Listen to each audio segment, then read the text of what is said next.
welcome to my channel. Today I'm going to be talking to you about my choices for Books and Lala's 2025 Buzzwordathon Reading Challenge.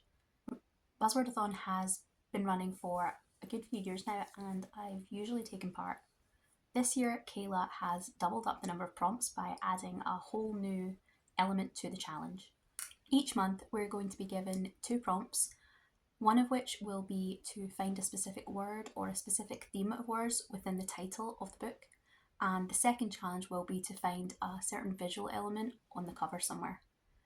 You don't have to use the same book for both challenges, you can read 2 different books if you want to, and I'm probably going to do a mix and match on this and read one book when it'll slim down my TBR and read 2 books when it's too hard to find one book to match both.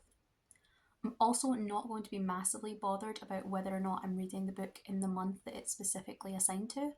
I will try, but if it somehow turns out that the perfect book for January comes up or is releasing down in April, or if there's a book that would be absolutely perfect for December but I want to read it in March, I'm going to let myself do that and it's going to be fine. As long as I read all 24 books, by the end of the year I'm going to consider the challenge completed. So for January, my 2 books have already been read because I'm filming this at the start of February. The January prompt was to read a book that had either truth or lie in the title. I really thought I was going to struggle with this one because all the kind of truth and lie words seem to fall into mostly the thriller genre, and that's not really something that I tend towards reading. But I had this arc on my Kindle that's been on there for way too long and it was a perfect fit. So for the prompt, I read Here Lies Olive by Kate Anderson. This was a YA paranormal that dealt with grief and the trauma that can come from surviving a near-death event. For the cover challenge, we had to read a book with a pattern on the cover, and I picked up Where Foxes Say Goodnight by Sam Burns. This is a hard one to describe because I wouldn't really say it has a massive amount of plot. It's more a kind of cozy vibes and setting type of book. Maybe a slice of life is the best way to describe it. It does have elements of a romance and some paranormal activity and a little bit of a mystery that the character's trying to solve, but it's also not so much any one of those elements that I would say that's the genre. I enjoyed it, but I don't know that I would pick up the second book in the duology. Now for February, I'm actually going to be able to double up this month and I'll be reading The Gay Teen's Guide to Defeating the Siren. This has a water word in the title and it has a skyline on the cover. So planning ahead now, for next month, for March, we have to read a book that has the word thing in the title. And you can do something like something, or everything, or nothing. But I specifically have My Darling Dreadful Thing on my TBR by Johanna van Veen. So I'm going to pick up that one. My Darling Dreadful Thing is a sapphic historical gothic horror and it's set in the Netherlands. Now, I don't think I've actually ever read anything set in the Netherlands, so this is going to be really interesting for me. For the cover challenge, we have to read a book with a book on the cover. And I am really excited about this one because it's a book I've been massively anticipating, and it is the Grimoire Grammar Parent-Teacher Association. I read the author's first book, their debut, last year, and I had a brilliant time with it. It gave me kind of Terry Pratchett vibes, and I'm always looking for books with Terry Pratchett vibes, so I'm really hoping that this is going to be another success. For April, I'm doubling up my prompts again, and I'm going to be reading Nightbirds on Nantucket. This is the 3rd book in Joan Aitken's Wolves of Willoughby Chase series, which is a kind of classic, I think 1970s, children's adventure series. I read the first 2 last year and they are a little dated, but I really enjoyed the experience and I'm hoping to continue on with the series sort of as and when they pop up, and this just seemed like a really useful, natural point to fit this one in. Now for May, the challenge is to read either a book with 2 or 2 in the title. I'm going to read But Not Too Bold. This is supposed to be a novella and it's a genre blend, a romance horror, which sounds really interesting. For the cover challenge, were to read a book with an eyeball on the cover. Now, I really didn't think I would have anything to read for this one because it's to be specifically an eyeball rather than just a figure with an eye. And I did debate just using something that had quite a close-up of someone's face. The choice I kind of lingered with the most was to read The Traitor by Roe Cormorant, which has been on my TBR for absolutely ages, and the American cover has quite a close-up of an eye. But I was stumbling around on Blue Sky and I happened to find the absolute perfect book for this, so I'm changing it and I'm now going to read Chuck Tingle's Lucky Day. I've never read Chuck Tingle before, but I've been really interested ever since he started coming out with more queer horrors, and this one looks like it should be interesting. For June, it's another one I'm really, really excited about, and the word we're to read is something to do with memory, so remember, forget, those kind of things. I'm going to be picking Murder by Memory by Olivia Wade. I've read Olivia Wade's historical romances before, and I've always thought they were really well researched and really well written. So this is a cozy mystery, but set in space. And I've been wanting to read more sci-fi this year. I tend to enjoy it when I pick it up, but I don't tend to pick it up. So this time, I'm really excited to read it. It's an author I know I like. The sci-fi elements are there, but they're not massive. And the cozy mystery element of it should hopefully be what lures me into the story. For the second challenge of May, for the cover challenge, we have to read a book that has celestial elements on the cover, so stars and moons and suns and that sort of thing. I'm going to be reading Lava Red Feather Blue by Molly Ringle. I've actually read this one before, but I have the sequel, which is, I think, Ballad Town, A Song for Ballad Town, on my TBR, and I'd like to refresh my memory of this book before I read the next one. For July, the title challenge is to read a book with punctuation in the title. So I'd imagine you can use things like a semicolon or a comma, an apostrophe.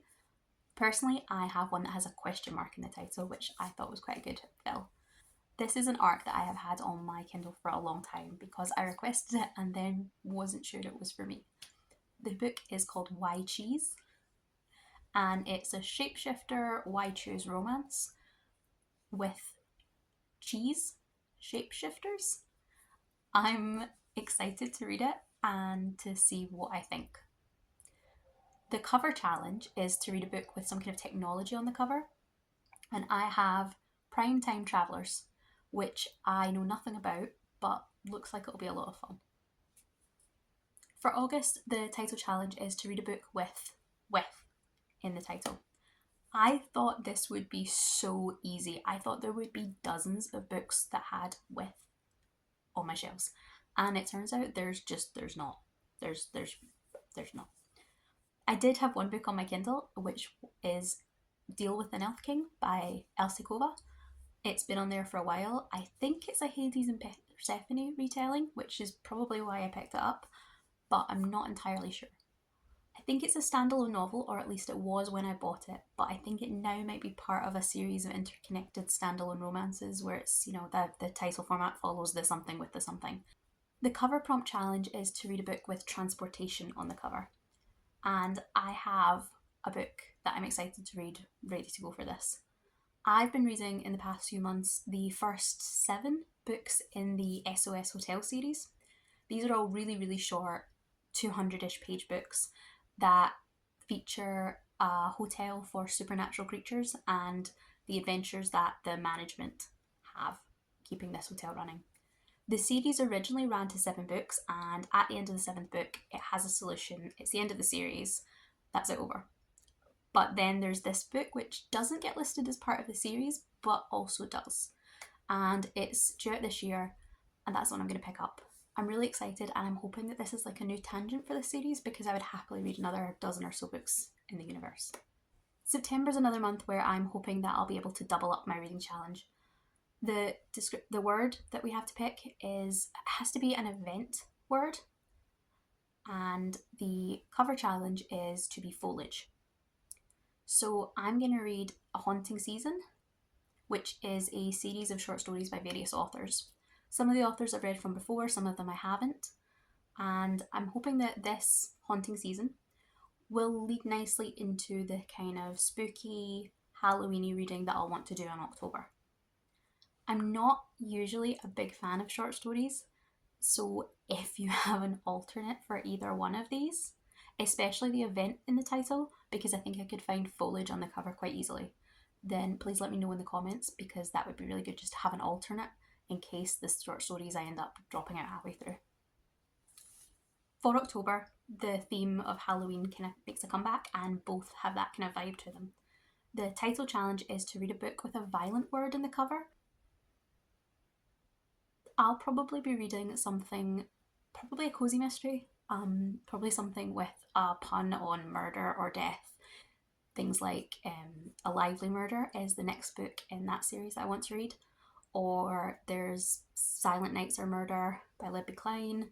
One of these sort of pun titles, they tend to have something quite violent to counteract the cutesy element.